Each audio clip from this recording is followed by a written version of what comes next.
अध्यक्ष महोदय, मंत्री महोदय उत्तरामध्ये सांगतायत की 2017 ते 18 ते 2022-23 पर्यंत 2653.77 कोटी रुपये हे निधी आपण हापकिनकडे वळवला होता वैद्यकीय शिक्षण व औषधी द्रव्य विभागाने।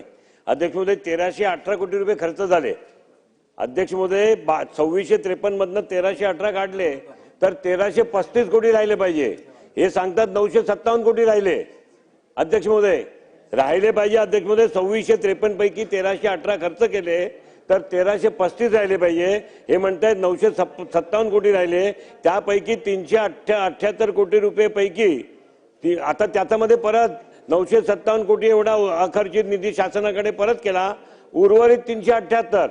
अध्यक्ष महोदय 957 प्लस 378 पैकी 296 कोटी रुपये हे बॅलन्स बिल साठी देणार आहेत। अध्यक्ष महोदय ही टोटल जी रक्कम राहते अध्यक्ष महोदय ती 1335 कोटी राहते। हे हिशोब कशाचा देतात अध्यक्ष महोदय? 957 कोटीचा आणि 378 कोटी वेगळे काढून सांगतायत। माननीय मंत्री महोदयांनी केवळ याचा खुलासा करावा। अध्यक्ष महोदय, नाही माहिती आहे, सन्मान्य सदस्यांनी जे विचारलं त्यामध्ये एकूण 2653 हा वैद्यकीय शिक्षण विभागाचा निधी हापकिनला दिला होता आणि सार्वजनिक आरोग्य विभागाचा 1731 कोटी रुपये दिला होता। त्यापैकी त्यांनी 1318 कोटी वैद्यकीय शिक्षण विभागाची खरेदी केली आणि आरोग्य विभागाची 1400 कोटी रुपये केली। वैद्यकीय शिक्षण विभागाचे 957.12 हे शासनाला परत केले आणि आरोग्य विभागाचे 268 कोटी परत केले।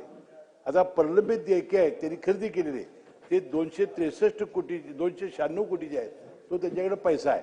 आता शिल्लक निधी जो आहे तो 82 उत्तर होऊ दे।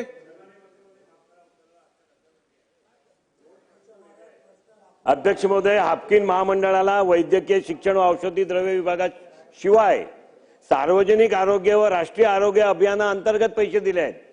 हे पैसे आपल्या शासकीय औषधालयासाठी नाही, रुग्णालयासाठी नाही, हे वैद्यकीय शिक्षण व औषधी द्रव्य विभागाशिवाय सार्वजनिक आरोग्य विभाग व राष्ट्रीय आरोग्य अभियानाअंतर्गत अध्यक्ष महोदय पैसे दिले 1700 कोटी रुपये, 1731 त्यापैकी 1400 खर्च केले आणि 331 त्यापैकी राहिलेत अध्यक्ष महोदय। आणि हे जे पैसे दिलेत अध्यक्ष महोदय हे 2653 कोटी एवढा निधी औषधे, सर्जिकल साहित्य, रसायने, उपकरणे इत्यादी बाबीच्या खरेदीसाठी उपलब्ध करून दिला आहे।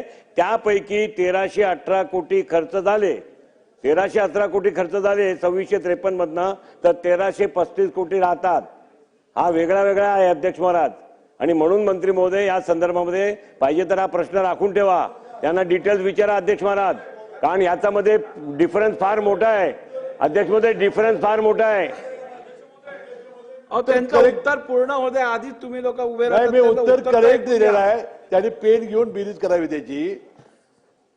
2653.77 हा वैद्यकीय शिक्षण विभागाचा निधी, त्यापैकी 1318.24 त्यांनी खर्च केला, 957.12 हे शासनाकडे त्यांनी जमा केले, 296 त्यांची प्रलंबित देयकासाठी त्यांच्याकडे पैसे शिल्लक आहेत आणि 82.41 हा शिल्लक निधी त्यांच्याकडे शिल्लक आहे। सार्वजनिक आरोग्याचं 1731 कोटी रुपये त्याला दिले होते, 1400 खर्च झाले, 268 कोटी शासनाकडे परत केले आणि शिल्लक निधी त्यांच्याकडे आता 63 कोटी आहे। त्याचा बेरीज करावी, हे बरोबर आहे।